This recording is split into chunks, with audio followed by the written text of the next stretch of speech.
Attend کیا اسلام آباد میں بیٹھ کے ہی میں ان میں شرکت کر مثلا اسلام آباد لٹریچر فیسٹیول ہے جی اور وہ پہلے آپ دیکھیں بہت بڑا ایونٹ ہوتا تھا اسلام آباد میں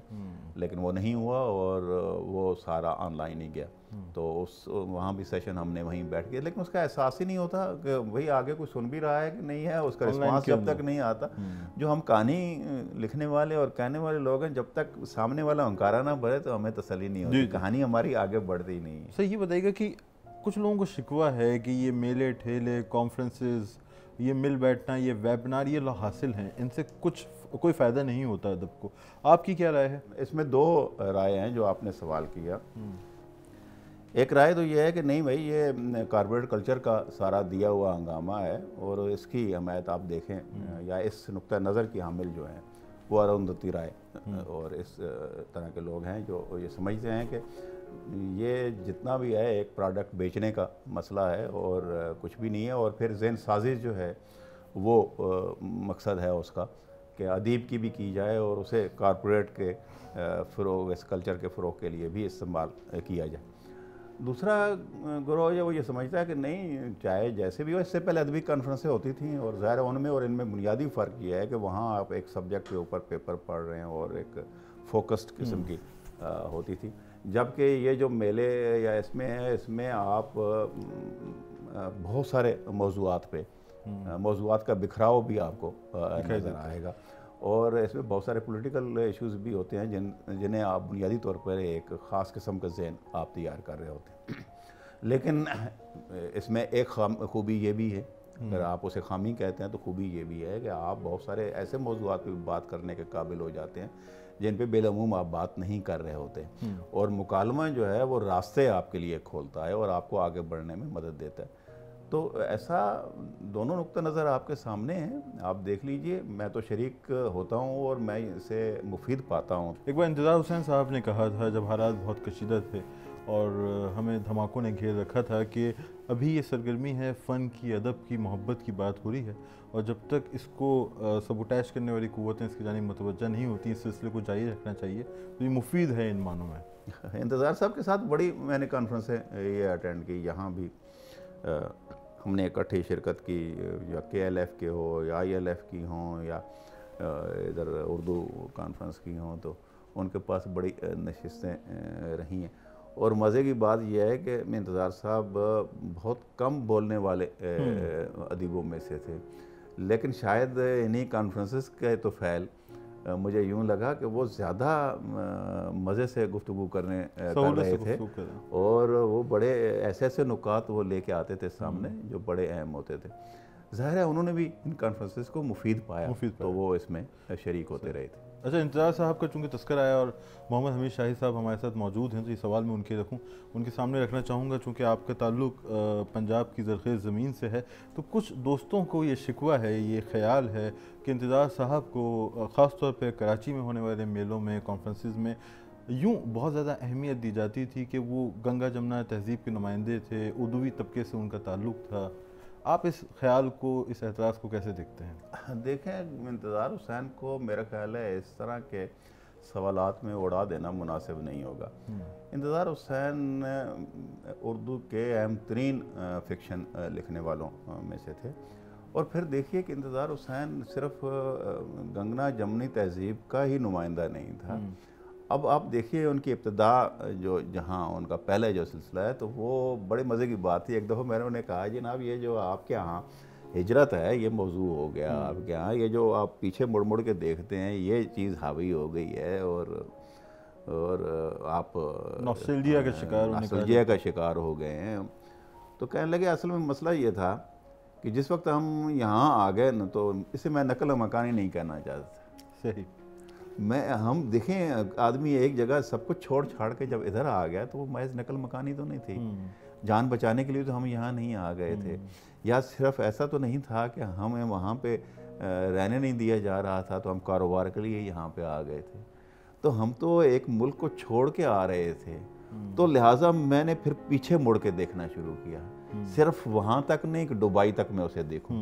بلکہ پیچھے جا کے بہت اس ہجرت سے اپنے آپ کو جوڑا تھا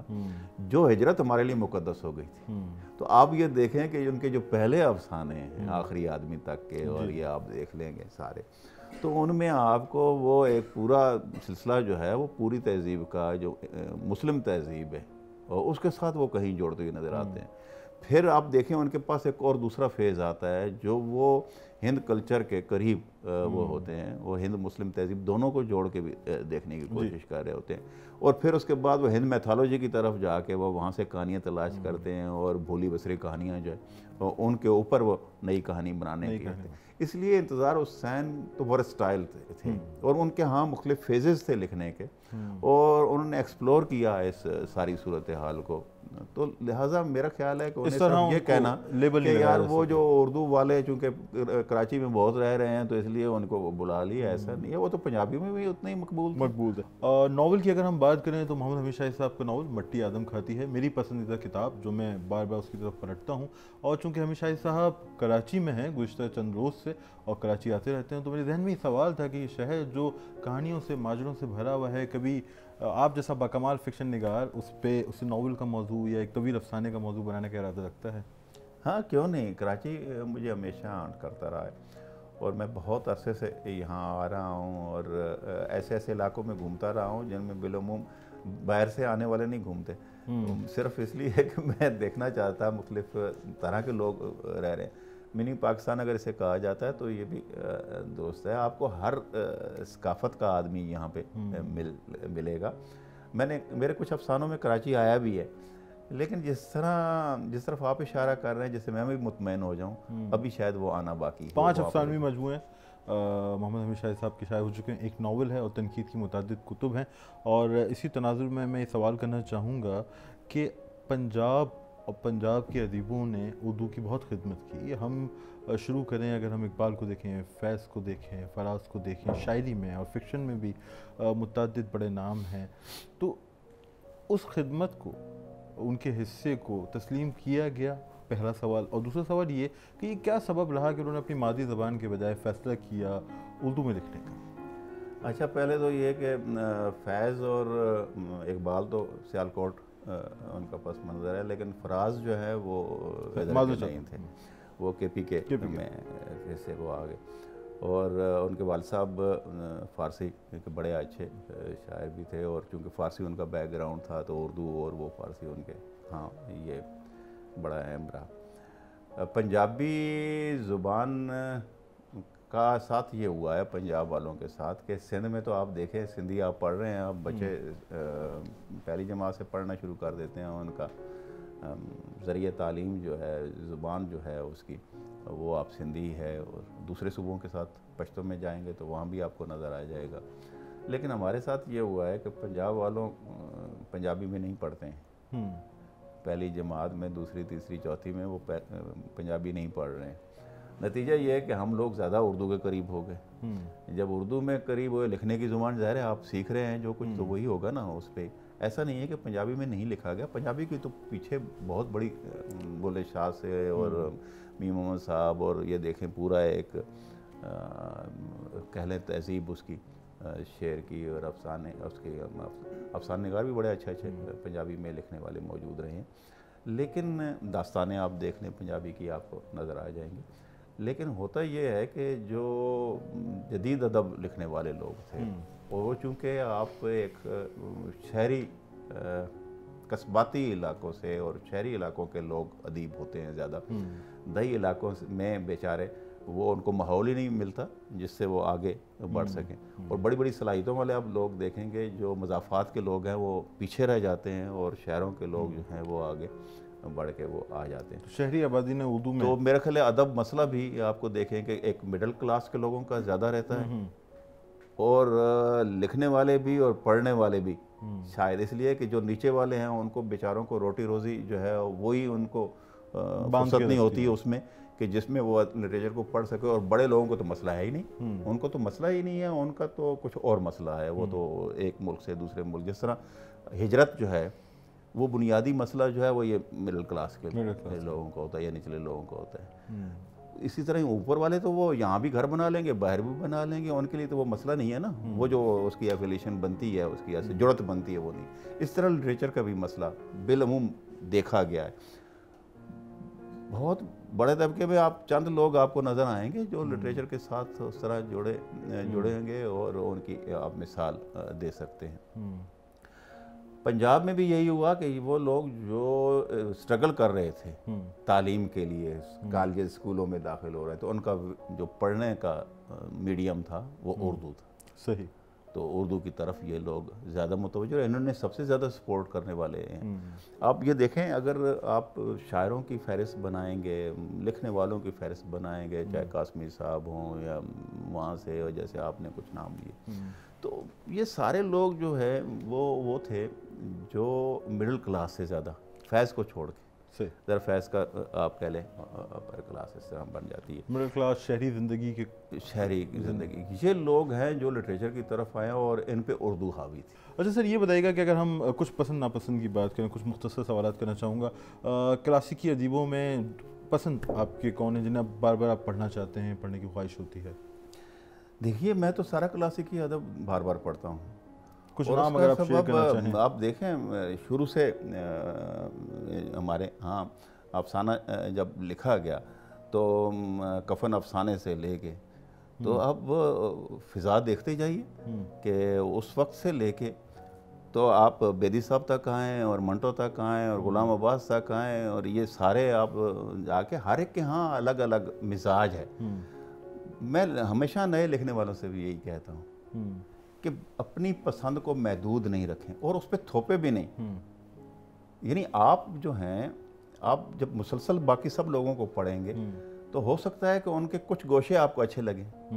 یعنی اگر مجھے یہ کوئی کہے کہ یار مجھے پورے کا پورا منٹو پسند ہے, تو میں سمجھو گا نہیں ہے, مجھے نہیں پسند ہے. اور میں نے لکھا بھی ہے, میری کتاب منٹو پہ موجود ہے, جو افسانے مجھے پسند ہیں, اور میں نے کہا کہ یہ مجھے پسند ہے, اور جو نہیں پسند ہے میں نے کہا کہ یہ وجوہات ہیں جس کی وجہ سے میں یہ کہتا ہوں کہ یہ منٹو کے افسانے مجھے پسند نہیں ہیں. ہم اثروں میں کسے سراہتے ہیں, کس کا کام آپ کو اچھا لگا؟ دیکھیے, بہت سارے ہیں ہم اثروں میں, بہت سارے ہیں. آپ ہمارے سامنے بیٹھے ہیں یہاں سے, ہم تو آپ کے جونیئر, اور جونیئر ہونا کا مطلب یہ ہے کہ آپ نے جو ناول تکون کی چوتھی جہت لکھا تو کیا وہ ایسا ہے جسے آپ نظر انداز کر دیں گے؟ آپ دیکھیں کاشف ہے, اس کا افسانہ ناول آیا, اور یہاں سے آپ شروع کر دیں گے تو آپ اوپر چلے جائیں گے. آپ ناصر عباس نیار دیکھ لیں, آپ ان کے افسانے ہیں وہ بالکل آپ کو مختلف نظر آنے شروع ہو جائیں گے. ان کے ساتھ میں جھگڑتا رہتا ہوں تنقید کے حوالے سے, لیکن میں ان کے افسانے کا ایڈمائرر اس لحاظ سے ہوں کہ ممکن ہے کئی لوگوں کو وہ پسند نہیں آتے ہوں گے, لیکن مجھے اس لیے پسند آتے ہیں کہ وہ ہمت کرتے ہیں اور چیزوں کو مختلف کر لیتے ہیں. جس طرح آپ دیکھیے شمس روان فاروقی صاحب نے سوار اور دوسرے افسانے میں, آپ دیکھیے اس میں انہوں نے چیزوں کو مختلف کیا تھا. اچھا, اسی طرح ان کا ناول جو ہے کئی چاند تھے سرے آسماں, کئی لوگوں کے لیے شاید کہیں گے کہ وہ یار یہ ناول جو ہے اس میں بہت ساری چیز یہ فالتو ہے, کسی نے کہہ دیا تھا. میں نے کہا نہیں, آپ ذرا یہ تو دیکھیے کہ اس آدمی نے ان چیزوں کو ناول کا حصہ بنایا جو بالعموم ناول کا حصہ نہیں ہوتی تھی, اور انہوں نے ہمیں ایک ناول کی طرح انہیں پڑھوا دیا ہے. جہاں جہاں بھی تخلیقیت کام کرتی ہے مجھے وہ ہانٹ کرتی ہے اور میں اس کی طرف لپکتا ہوں. دوستوں, ممتاز فکشن نگار محمد حمید شاہد صاحب سے ہماری گفتگو جاری ہے. چلتے ہیں اپنے دو مختصر سیگمنٹس کی جانب. ہمارا پہلا سیگمنٹ ہے آج کی کتاب کا نام ہے لوگ در لوگ, اور مصنف ہیں فرخ سہیل گوئندی صاحب. فرخ سہیل گوئندی صاحب ایک پولیٹیکل سوشل ایکٹیوسٹ ہیں, قلمکار ہیں, سیاح ہیں, اور جمہوری پبلیکیشن کے روح رواں ہیں. فرخ سہیل گوئندی کا مطالعہ وسیع ہے, قلم پختہ ہے, مشاہدے اور تجربے کی روشنی آپ کی تحریر کو قابل مطالعہ بناتی ہے. لوگ در لوگ مضامین پر مشتمل ہے. یہ ممتاز سیاسی شخصیات سے ان کی ملاقاتوں کا احوال ہے جسے انہوں نے دلچسپ انداز میں بیان کیا ہے. سیاست میں دلچسپی رکھنے والوں کے لیے یہ ایک لازمی مطالعہ ہے. جمہوری پبلیکیشن سے انسیت کا ایک خاص سبب یہ بھی ہے کہ اس ادارے نے میرے من پسند فکشن نگار اورحان پامک کے ناولز کو تواتر سے شائع کیا, جنہوں نے پڑھنے والوں کے دلوں میں گھر کر لیا. تو لوگ در لوگ کے لیے اور اورحان پامک کے ناولز کے تراجم کے لیے فرخ سہیل گوئندی صاحب آپ کا شکریہ, اور میں تہہ دل سے آپ کا شکر گزار ہوں. اور سچ تو یہ ہے کہ آپ سے گفتگو ہو تو گفتگو ختم نہ ہو, اور یہ سیشن چلتا چلا جائے, یہ انٹرویو طویل ہو جائے, لیکن ہمیں اس سے بہرحال ختم کرنا ہے. میں چاہوں گا کہ آخری لمحوں میں